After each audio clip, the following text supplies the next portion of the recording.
नमस्कार। गीता आईएएस में आपका स्वागत है। समय बर्बाद न करते हुए सीधे टॉपिक पे। आज क्लास 65 है, ठीक है। तो अभी तक 64 क्लासेस हो चुकी हैं सक्सेसफुली। तो अभी हमें देखना है कि पब्लिक सर्विस वैल्यूज़ और एथिक्स इन पब्लिक एडमिनिस्ट्रेशन, इसकी स्थिति देखनी है, इसकी समस्याएं देखनी है और बहुत सारी विचारधाराओं से हमें ये समझना है। तो शुरू करते हैं। स्क्रीन पे देखते रहिए।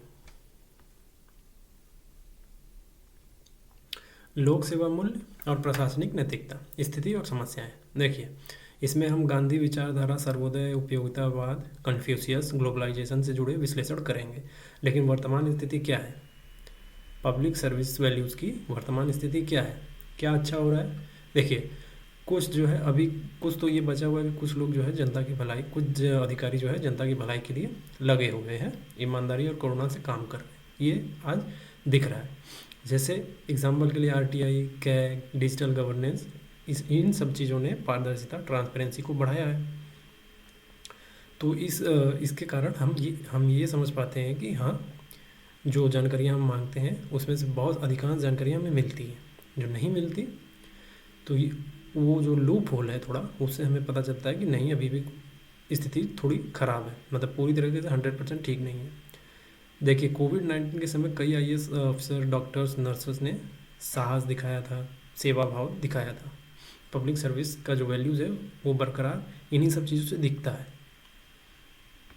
एग्जाम्पल के लिए द हिंदू में 2021 में खबर छपी थी कि एक आईएएस ऑफिसर जो यूपी के हैं, श्रुति सिंह, उन्होंने प्रवासी मजदूरों को ट्रैक किया, खाना दिया, दवाइयाँ दिलाई, बसें दिलाई, ठीक है। तो ये सारे एग्जाम्पल किस चीज़ों के हैं? कंपैशन के है, डेडिकेशन का है, वेलफेयर वैल्यूज़ का है। तो हम ये नहीं कहेंगे कि पूरी तरीके से ये वैल्यूज़ ख़त्म हो चुके हैं, ये अभी भी एग्जिस्ट करते हैं। अब समस्याएं क्या हैं?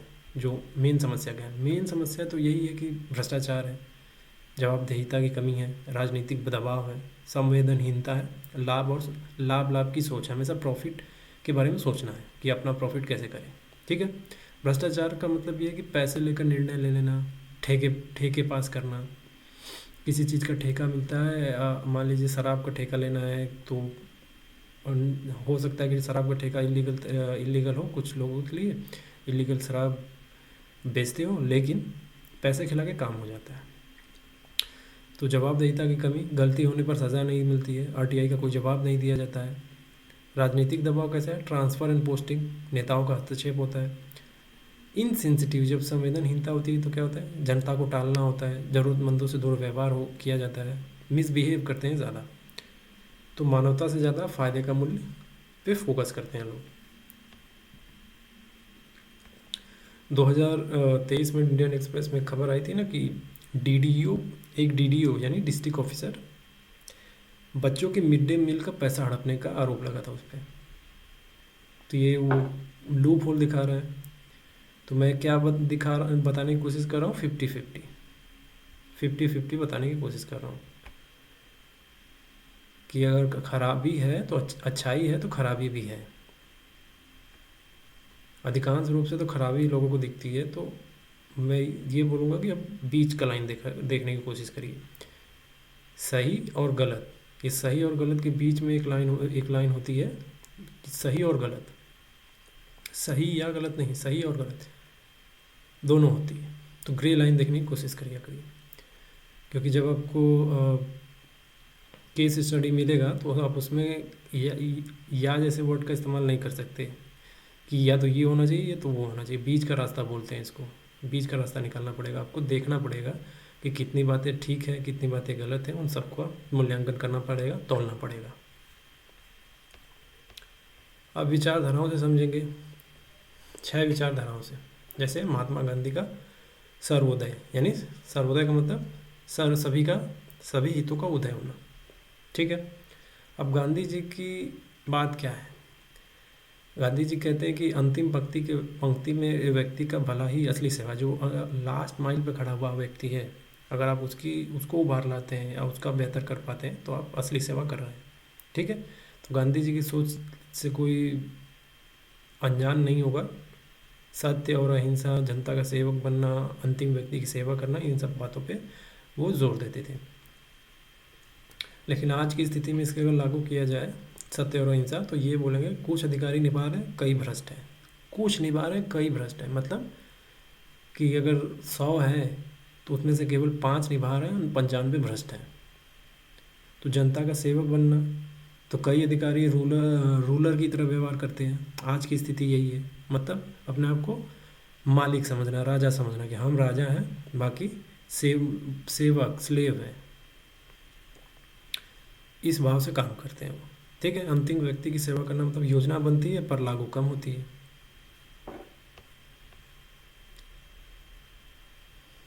तो गांधी प्रेरित अफसर ने आदिवासी बच्चों के लिए स्कूल शुरू किया, मोबाइल स्कूल वैन चलाई। ये अच्छा एग्जाम्पल है। 2020 में द हिंदू में एक खबर थी कि गांधी प्रेरित बहुत सारे अफसर जो गांधी जी से प्रेरणा लेते हैं, उन्होंने आदिवासी बच्चों के लिए स्कूल शुरू करवाया था, मोबाइल स्कूल वैन चलाया था। ठीक है, जो बच्चे आ नहीं सकते थे तो हम उनके पास वो उनके पास भेजते थे पढ़ाने के लिए बच्चों को। अब उपयोगितावाद, इसको यूटिलिटेरियनिज्म बोलते हैं, उपयोगितावाद को। इसका मतलब ये है कि सबसे ज़्यादा लोगों के सबसे बड़े सुख के लिए काम करना ही नैतिकता है, मतलब अधिकांश से अधिकांश लोगों को सुख मिल सके। लेकिन इसमें भी एक लूप होल है, हमको उसको भी देखेंगे, लेकिन पहले हमको ये समझना है उपयोगितावाद से इत्तेफाक रखने वाले कौन कौन लोग थे। जेरमी बेंथम थे, जॉन स्टुअर्ट मिल थे। ये दो लोग थे जो उपयोगितावाद से यानी यूटिलिटेरियनिज्म से इत्तेफाक रखते थे, मतलब इनसे जुड़ाव रखते थे। इसकी नीति कहती है कि ज़्यादा लोगों की भलाई, ठीक है, और अल्पसंख्यकों की, इसमें ज़्यादा लोगों की भलाई है। और दूसरा ड्रॉबैक इसका ये, पहला ड्रॉबैक मतलब ड्रॉबैक इसका ये है कि अल्पसंख्यकों की अनदेखी हो सकती है। देखिए, ज़्यादा लोगों की भलाई का मतलब ये है कि 100 है तो उसमें से कम 80 लोगों की भलाई हो रही तो होने दो, यानी 20 भले छूट जाएँ। इसका भाव ये है उपयोगितावाद का। तो ज़्यादा लोगों की भलाई में क्या होता है कि आज की स्थिति क्या है कि अक्सर नेताओं की जो वोट बैंकों तक सीमित हो जाते हैं, मतलब जिनसे हमें फ़ायदा मिल रहा है बस उनको लो, बाकी सबको साइड लगाओ। ठीक है, इस मूड में तो ये आज की स्थिति है। और अल्पसंख्यकों की अनदेखी का मतलब सीधा सा ये है कि जो सच वेलफेयर होता है, ट्रू वेलफेयर सभी का नहीं हो पाता है। मतलब 100 में से केवल 80 का फ़ायदा हो रहा है तो 20 को मरने दें, ऐसा नहीं होना चाहिए। उपयोगितावाद उसी पे काम करता है कि 100 है तो 80 का अगर फ़ायदा हो रहा है तो होने दो, लेकिन इसका ड्रॉबैक ये है कि 20 छूटेंगे इसमें। एक केस है, जैसे देखिए क्या होता है कि कई अफसर जो है सिर्फ मुख्य धाराओं के वोटरों के लिए काम करते हैं, लेकिन असहाय वर्ग जैसे ट्रांसजेंडर हो गए, ट्राइबल्स हो गए, उनकी अनदेखी हो जाती है। तो ये एथिकल फेलियर होता है, ये एथिकल फेलियर बोला जाता है ऐसे चीज़ों को। और उपयोगितावाद क्या बोलता है कि अधिकतम लोगों से अधिकतम सुख, जितना ज़्यादा लोगों को सुख मिल सकता है, मतलब जितना लोगों का फ़ायदा हो सकता है उतना हो। अब कुछ लोगों का जो नहीं होगा, जो मैंने एग्जांपल दिया कि 100 है तो 80 का फ़ायदा हो रहा है तो 80 का होने दो, 20 को छोड़ दो। तो उपयोगितावाद की आज की स्थिति यही है। कन्फ्यूशियस जो चीन का एक दार्शनिक था, फिलोसोफर था, इनका कहना था कि नेता का सबसे बड़ा गुण है चरित्र और अनुकरणीय आचरण, यानी मोरल कंडक्ट। उसका कैरेक्टर कैसा है, उसका आचरण कैसा है, यही सबसे बड़ा गुण होता है, एक अफसर हो या नेता। ठीक है, तो इसमें जो वैल्यू सिस्टम आती है सेल्फ कंट्रोल। आज की स्थिति क्या है, बहुत से अफसर लोभ में पड़ जाते हैं, अपने आप को कंट्रोल नहीं कर पाते हैं। चीन का जो कन्फ्यूशियस था वो आत्मनियंत्रण पर जोर देता था, लेकिन आज की स्थिति क्या है कि लोग सेल्फ कंट्रोल खो चुके हैं, खासकर ऑफिसर जो बनते हैं लालच में पड़ जाते हैं। सेवा और आदर्श का आचरण, आज की स्थिति क्या है इस वैल्यूज़ की कि कुछ अफसर आदर्श बनते हैं लेकिन ज़्यादातर नहीं बन पाते हैं। ठीक है, अब सिंगापुर की स्थिति क्या है, एग्जांपल के लिए देखिए, सिंगापुर के ऑफिसर जो वहाँ के होते हैं सिंगापुर को, उनको कॉन्फ्यूशियन एथिक्स से ट्रेन किया जाता है। वहाँ करप्शन जो है एकदम नगण्य है। ठीक है, और वेलफेयर स्टेट की धारणा, कल्याणकारी राज्य की अवधारणा। देखिए, राज्य और प्रशासन का पहला काम है हर नागरिक को गरिमा, सुरक्षा और बुनियादी सुविधा देना। यही है वेलफेयर स्टेट का कॉन्सेप्ट। सीधा सा मतलब ये, बहुत ज़्यादा कंफ्यूज नहीं करना है। सीधा बोल रहा है कि राज्य और प्रशासन का पहला काम है हर नागरिक को गरिमा और सुरक्षा और बुनियादी सुविधा देना। ठीक है, तो ये है वेलफेयर स्टेट की मामला। अब इसके वैल्यूज़ को पकड़ देखें और आज की समस्या देखें। इसका वैल्यू है कि योजनाओं का लाभ अंतिम व्यक्ति तक पहुँचे। ठीक है, लेकिन समस्या क्या है? लागू करने में लापरवाही होती है, गड़बड़ी होती है। और क्या है? समान अवसर देना। वेलफेयर स्टेट का जो कॉन्सेप्ट है उसमें समान अवसर देना। तो समान अवसर देने का आज की स्थिति क्या है? वर्ग, जाति, राजनीति के आधार पर भेदभाव होते हैं। ये आज की स्थिति है। एग्जाम्पल के लिए इंडियन एक्सप्रेस में आप जब न्यूज़ पढ़ते होंगे ना कि न्यूज़ आई थी कि पीएम आवास योजना में 2023 में कई फर्जी नाम दर्ज हुए थे। असली गरीब अब भी बेघर था। मतलब जो रियल में गरीब है, असली में गरीब है, उसको आवास नहीं मिल रहा था, नहीं मिल रहा है अभी भी। तो ऐसे जब न्यूज़ पढ़ते हैं ना तो ये सारे सब एग्जाम्पल के तौर पे कोट किए जा सकते हैं। आप आंसर राइटिंग में इसको एग्जाम्पल के तौर पे लिख सकते हैं। आपको मेन कॉन्सेप्ट समझना है, लिंक करना है और आंसर लिख देना। तो इसलिए न्यूज़पेपर पढ़ना बहुत ज़रूरी है। न्यूज़पेपर ज़रूर पढ़िए, उसमें कोशिश करिए कि ये सारे कॉन्सेप्ट, कोर कॉन्सेप्ट आपके टिप्स पे होने चाहिए, ऐसे पूरे टिप्स पे हो, ताकि जब आप पढ़ें तो आपको एग्जाम्पल बनाने में मुश्किल ना आए। अब ग्लोबलाइजेशन का क्या प्रभाव हुआ है इन वैल्यूज़ में क्या टकराव है? वैश्वीकरण से जो है एफिशिएंसी, स्पीड, डिजिटलाइजेशन आई, लेकिन साथ ही असंवेदनशीलता, निजीकरण और लाभ पे केंद्रित सारी चीज़ें टिकी हुई थी। ये सारी चीज़ें तो है। ग्लोबलाइजेशन हुआ, क्षमता बढ़ा, तेज़ी से सारा काम होने लगा, डिजिटलीकरण बढ़ा, लेकिन इनसेंसिटिविटी हुई, प्राइवेटाइजेशन ज़्यादा होने लगा। अब सबका दिमाग केवल प्रॉफिट, हर चीज़ से प्रॉफिट कमाने पे सोचने लगे सब लोग। हर चीज़ से फ़ायदा, हर चीज़ का मार्केटाइजेशन करने की कोशिश की गई। ठीक है, तो इसमें पॉजिटिव और नेगेटिव क्या है? पॉजिटिव ये है कि डिजिटल सेवा हुआ और ऑनलाइन आरटीआई होने लगा और ग्लोबल लेवल पे बेस्ट प्रैक्टिसेस हुई इसकी। ठीक है, लेकिन नेगेटिव पार्ट क्या था कि ऑटोमेशन ने मानवीय स्पर्श घटा दिया, लोकल ज़रूरतों की अनदेखी हो रही थी उसमें। तो एग्जाम्पल के लिए कि डिजिटाइजेशन से आरटीआई फाइलिंग आसान हुई, लेकिन ग्रामीणों को भाषा और तकनीक समझने में दिक्कत आने लगी। ये सारी दिक्कत हुई। कुछ लोग तो पढ़े लिखे भी नहीं हैं, उनको तो फ़ोन ही ढंग से चलाना नहीं आता, तो वो जो डिजिटलाइजेशन है वो कुछ ही लोगों के लिए फ़ायदेमंद होगी।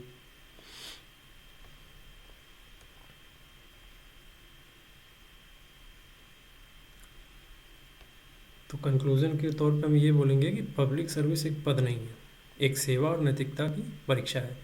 तो गांधी, कन्फ्यूशियस, यूटिलिटेरियन थिंकर्स और वेलफेयर स्टेट की सोच एक ही बात कहती है कि जो जनता के लिए अच्छा है वही सच है। ठीक है,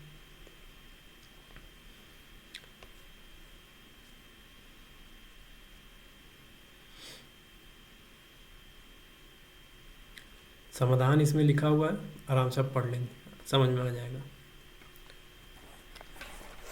अब इन सब का एनालिटिकल पार्ट, इसका एनालिटिकल पार्ट आप लोग खुद करेंगे, विश्लेषण आराम से लिखा हुआ है, समझ लेंगे क्या है, कोई कन्फ्यूज़न करने वाली बात नहीं है। लोक सेवा में नैतिकता और मूल्यों की महत्व क्यों है, स्थिति और समस्याओं का विश्लेषण हुआ है, गांधी और सर्वोदय विचारधारा का विश्लेषण हुआ है, उपयोगितावाद का विश्लेषण हुआ है, कन्फ्यूशियस के नैतिक नेतृत्व का विश्लेषण हुआ है, वेलफेयर स्टेट और ग्लोबलाइजेशन का टकराव, ये भी बताया गया, बहुत आसानी से लिखा हुआ है। ये भी विश्लेषण पार्ट है, आप खुद पढ़ लेंगे इसको। क्रिटिकल रिफ्लेक्शन भी है इसमें और निष्कर्ष लास्ट में दिया गया है। हमको ये समझना है कि पब्लिक एडमिनिस्ट्रेशन में एथिकल इशू के प्रकार समझने, टाइप। पब्लिक एडमिनिस्ट्रेशन में एथिकल इशू दो टाइप के होते हैं, एक वैल्यू क्राइसिस, एक वर्क कल्चर, दो। तो इसको समझना है। पहले तो ये समझेंगे कि वैल्यू क्राइसिस क्या होती है, फिर वर्क कल्चर क्या होता है, ये समझेंगे। देखिए, वैल्यू क्राइसिस का मतलब ये हिंदी में इसको बोलते हैं मूल्यों का संकट। इसका मतलब ये है, इसका सीधा सा मतलब ये है कि जब प्रशासनिक अधिकारी या कर्मचारी अपने नैतिक मूल्यों को खो दे, तो ये तब ये वैल्यू क्राइसिस होता है। जैसे नैतिक मूल्य, कैसे नैतिक मूल्य खो दे? इंटीग्रिटी, ऑनेस्टी, अकाउंटेबिलिटी, ये सब खो दे।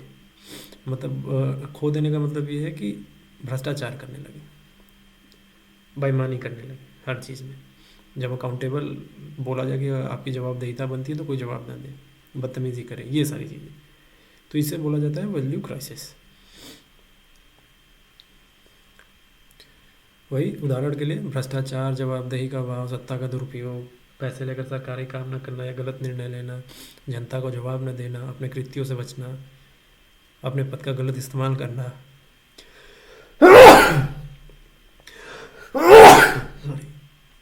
ये सारी चीज़ें। और एग्जाम्पल इसमें लिखे हुए हैं, और जो एग्जाम्पल मैंने बताया उससे समझ में आ गया कि वैल्यू क्राइसिस होता क्या है। तो हिंदू में 2023 में आया था कि एक सरकारी अफसर ने सरकारी ज़मीन गलत तरीके से कंपनी को बेच दी, जनता का नुकसान हुआ था उस वक्त। और इंडियन एक्सप्रेस में 2022 में खबर थी कि मिड डे मील घोटाले में करोड़ों की धनराशि हड़पी गई थी। ठीक है, तो ये वैल्यू क्राइसिस के एग्जाम्पल्स हैं। वर्ल्ड लेवल पे भी एग्जाम्पल बहुत सारे हैं, आप पढ़ लेंगे इसको। अब वर्क कल्चर यानी कार्य क्षेत्र की संस्कृति, क्या मतलब है इसका? वर्क कल्चर, देखिए वर्क कल्चर का सीधा सा मतलब ये है कि काम करने का तरीका, संगठन में सहयोग, ईमानदारी और कर्मचारियों के बीच का व्यवहार, जो प्रशासन की गुणवत्ता और नैतिकता को प्रभावित करता है। जी, मान लीजिए आप कहीं ऑफिस में काम कर रहे हैं, ठीक है, तो वहाँ का आप बात करेंगे कि आपका काम करने का तरीका कैसे है ऑफिस का, लोग सहयोग में काम करते हैं कि नहीं, ऑर्गेनाइज होकर एक दूसरे से मिलजुल के काम करते हैं या नहीं, ईमानदारी है कि नहीं उस संस्था में, कर्मचारियों के बीच, जो एम्प्लॉयज़ के बीच व्यवहार कैसा है, लड़ते झगड़ते रहते हैं या किस तरीके का बर्ताव है। इन सब से प्रशासन की गुणवत्ता और नैतिकता प्रभावित होती है। अच्छा है तो पॉजिटिव इम्पैक्ट पड़ेगा, खराब है तो नेगेटिव इम्पैक्ट पड़ना ही पड़ना है। तो समस्या क्या है?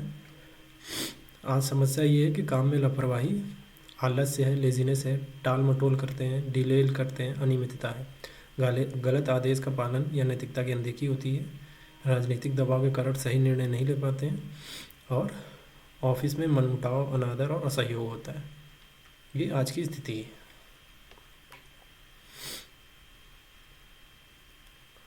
ये वर्क कल्चर मैंने ये बताया है कि ये नेगेटिव में अगर जाएगा तो क्या होगा, तो नेगेटिव में जब जाएगा तो ये स्थिति बनेगी, ये जो समस्या है मैंने लिखा है। ठीक है, तो इसको एथिकल इशू में आप दोनों टाइप में बता सकते हैं, वैल्यू क्राइसिस और work culture, negative work culture.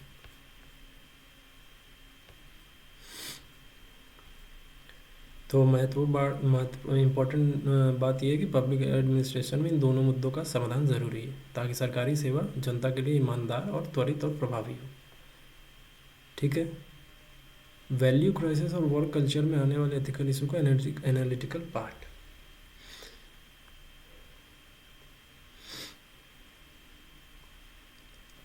ये एनालिटिकल पार्ट आप खुद पढ़ेंगे, ठीक है, आराम से पढ़ेंगे, सारी चीज़ एकदम आसान भाषा में लिखी हुई है। ठीक है, इसमें मुझे समझाना जैसा कुछ नहीं है, आपको मुझे मेन चीज़ समझाना था वैल्यू क्राइसिस और वर्क कल्चर, आप समझ गए।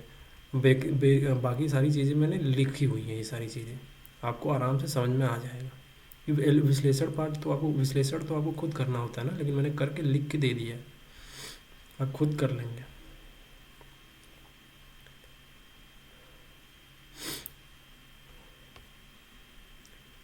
देखिए, बस मैं लास्ट वाला विश्लेषण वाला चीज़ मैं आपको समझाता हूँ, समग्र विश्लेषण जिसे ओवरऑल एनालिसिस कहते हैं। देखिए, एथिकल इशू हो या वैल्यू क्राइसिस हो, वैल्यू क्राइसिस और work culture, negative work culture, दोनों एक दूसरे से जुड़े होते हैं। खराब कार्य संस्कृति नैतिक मूल्य ह्रास को बढ़ावा देती है, यानी डिक्लाइन कर जाएगी। अगर आपकी खराब कार्य संस्कृति खराब है तो जो वैल्यू क्राइसिस का कंडीशन बनना ही बनना है। और मूल्य संकट कार्य संस्कृति को भी प्रभावित करता है, मतलब एक तरीके से विशियस साइकिल, इसमें पढ़े तो वो होगा, इसमें पढ़ गए तो वो होगा। वैल्यू क्राइसिस में पढ़ेंगे तो नेगेटिव वर्क कल्चर बनेगा, नेगेटिव वर्क कल्चर में आप जाएंगे तो आप वैल्यू क्राइसिस आप में होना है, ये तो विशियस साइकिल है। तो नीति और प्रशिक्षण की भूमिका क्या होती है? इसमें नैतिक शिक्षा, जवाबदेही तंत्र और सकारात्मक कार्य वातावरण के सुधारने के लिए आवश्यक है, दोनों को। तो पब्लिक एडमिनिस्ट्रेशन अधिक प्रभावी, पारदर्शी और जनता के प्रति उत्तरदायी बनेगी अगर मूल्य वैल्यू क्राइसिस और नेगेटिव वर्क कल्चर को सुधारा जाए। तो सिंपल सी बात यह है कि केवल नियम बनाना पर्याप्त नहीं होगा, बल्कि प्रशासनिक अधिकारियों और कर्मचारियों में मूल्य आधारित संस्कार और सकारात्मक कार्य संस्कृति लाना जरूरी है। तभी सरकारी सेवाएं जो है जनता की अपेक्षा के अनुरूप सही मायने में सफल होंगी, नहीं तो नहीं हो पाएंगी। सीधा सा बात है।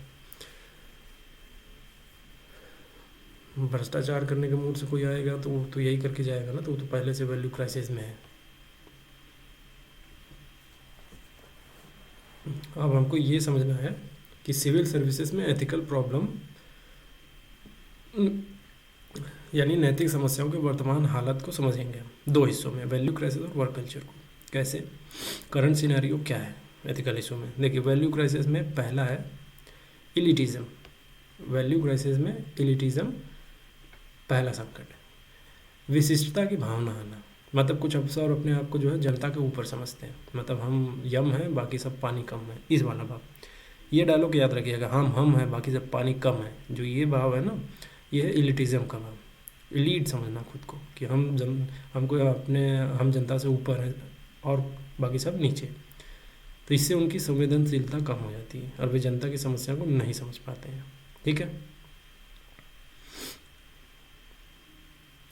इससे होता क्या है कि ये जनता की जो शिकायतें होती हैं उसको नज़रअंदाज करते हैं और आराम को प्राथमिकता देते हैं। आराम से रहेंगे हम, नौकरी मिल गई है, अब हम राजा हो चुके हैं, अब हम लेट के आराम करेंगे, इस वाले भाव में रहते हैं।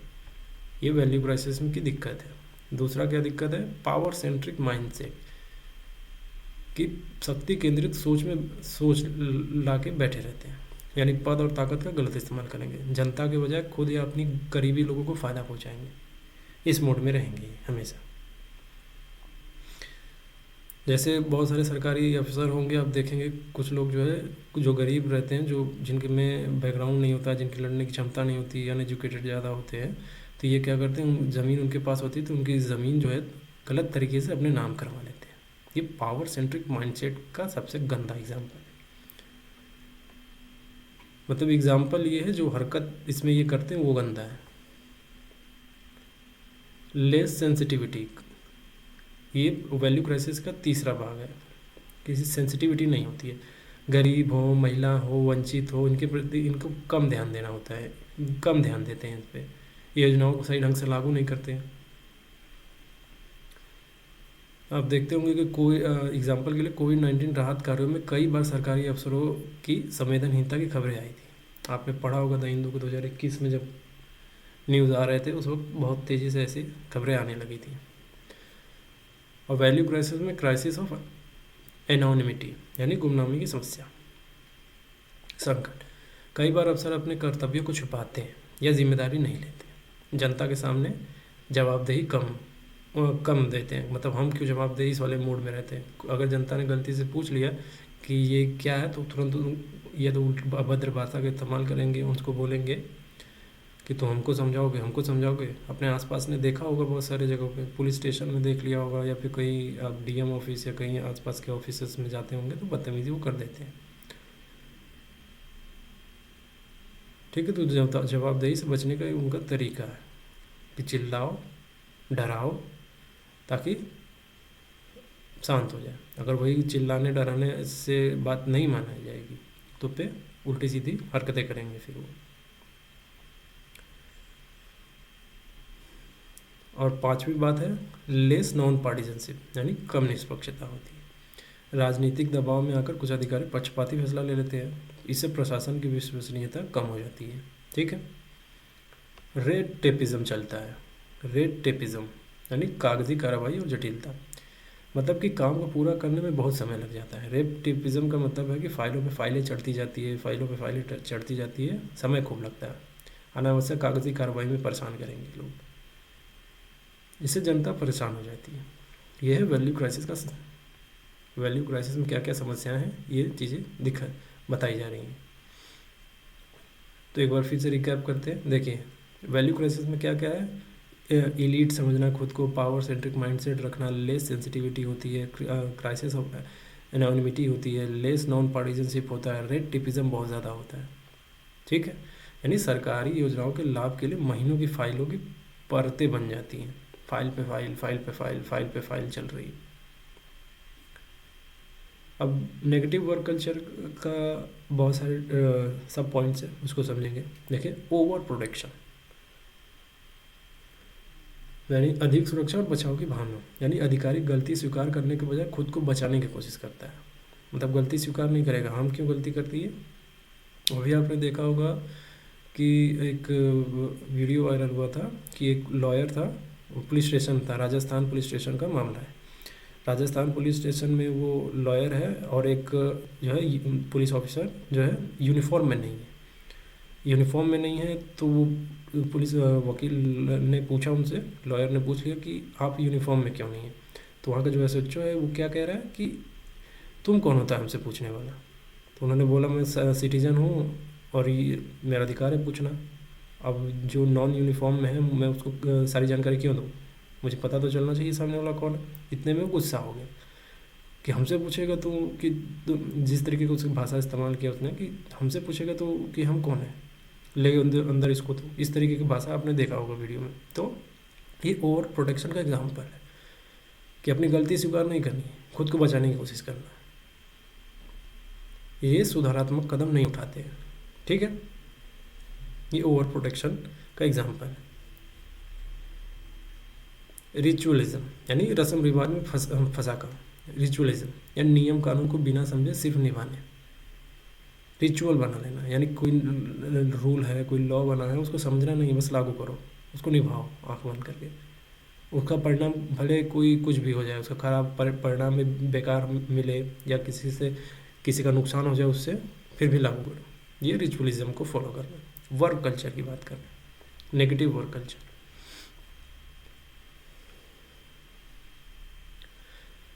तो एग्जाम्पल है कि एक योजना को लागू करते समय सिर्फ फॉर्म भरना, रिपोर्ट देना, वास्तविक लाभ की परवाह नहीं करना। कॉम्प्लेक्स रूल और प्रोसीजर, अगर किसी वर्क कल्चर में, नेगेटिव वर्क कल्चर में कॉम्प्लेक्स रूल्स है और प्रोसीजर बड़ा लंबा है तो दिक्कत आती है। प्रशासनिक प्रक्रिया इतनी जटिल होती है कि जनता और अफसर दोनों परेशान होते हैं। इससे काम की गति धीमी होती है। सिंपल सी बात है, कॉम्प्लेक्स रूल होंगे, प्रोसीजर लंबा होगा तो काम की गति धीमी होनी ही है। तो ये समरी के रूप में दिया है कि एथिकल इशू क्या है, समस्या की व्याख्या की गई है और छोटे छोटे एग्जाम्पल हैं। मतलब जो चीज़ मैं समझा रहा हूँ उसका समरी भी मैं बना के नीचे किया हुआ है, सारी चीज़ें समराइज किया हुआ है, दिक्कत नहीं होनी। आपको मेन चीज़ यही लिखना है, over protection, ritualism, complex rule and procedure. आपको फिर उसके बाद नीचे एक एग्जाम्पल लिख देना है, क्योंकि 3 घंटे में आपको इतने क्वेश्चन करने हैं और उसके बाद उन क्वेश्चन को एक्सप्लेन नहीं करना जाना है ना, वो पॉइंट वाइज लिखना है। तो ये सारे आप एग्जाम्पल, ये सारे पॉइंट्स लिख के नीचे सीधे 1-2 लाइन में एग्जाम 60 वर्ड्स में, या फिर कह सकते हैं कि 30 वर्ड्स में, 20 वर्ड्स में, 10 वर्ड्स में एग्जाम्पल लिख के आगे बढ़ेंगे, ताकि कम समय में ज़्यादा चीज़ें बता पाएँ। तो ये जो ऊपर नैतिक समस्याएं पब्लिक एडमिनिस्ट्रेशन को कमज़ोर करती हैं और जनता का भरोसा घटा देती है। वही सुधार के लिए क्या ज़रूरी है? ट्रांसपेरेंसी चाहिए, अकाउंटेबिलिटी चाहिए, रूल जो है सिंपल हो, सेंसिटिविटी बढ़ना चाहिए, ये सारी चीज़ें होनी चाहिए। लेकिन ये चीज़ें हो नहीं रही। ये सारी चीज़ें होंगी तो सुधरेंगी चीज़ें।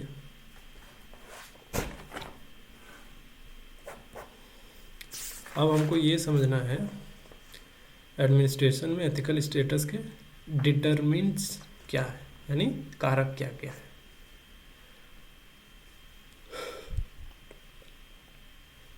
उदाहरण से समझेंगे कि प्रशासन में नैतिक स्थिति को प्रभावित करने वाले कारक कौन कौन से हैं। ठीक है, इंटीग्रिटी। देखिए, अगर किसी ऑफिसर में इंटीग्रिटी है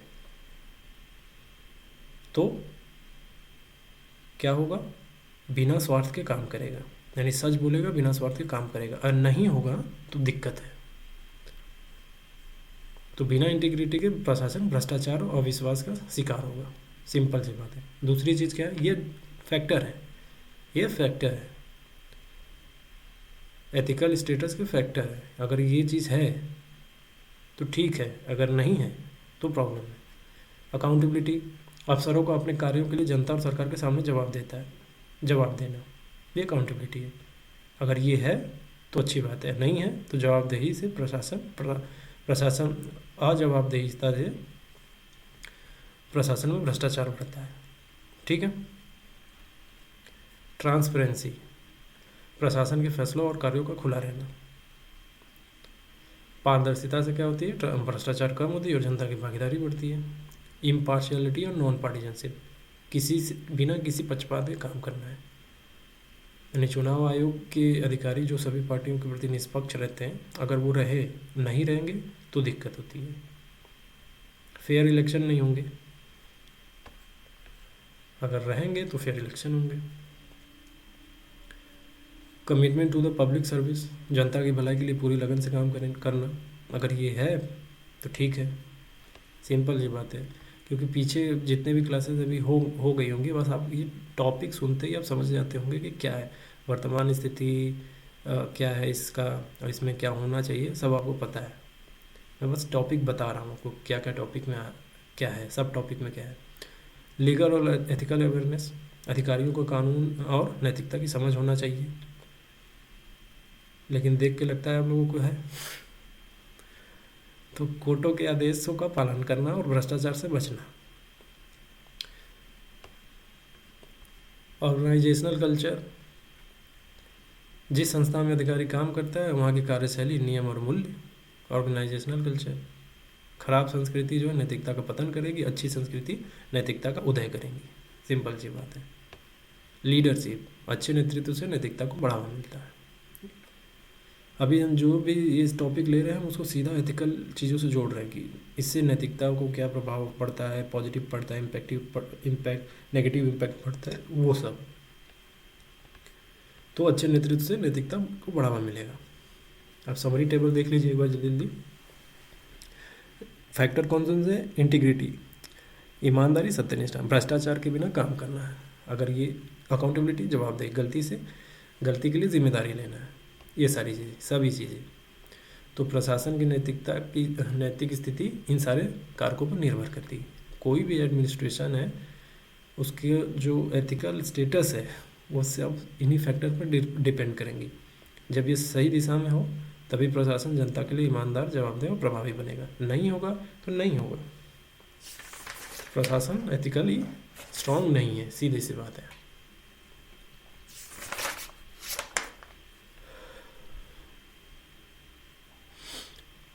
आज के लिए इतना ही। Thanks for watching Geeta IAS.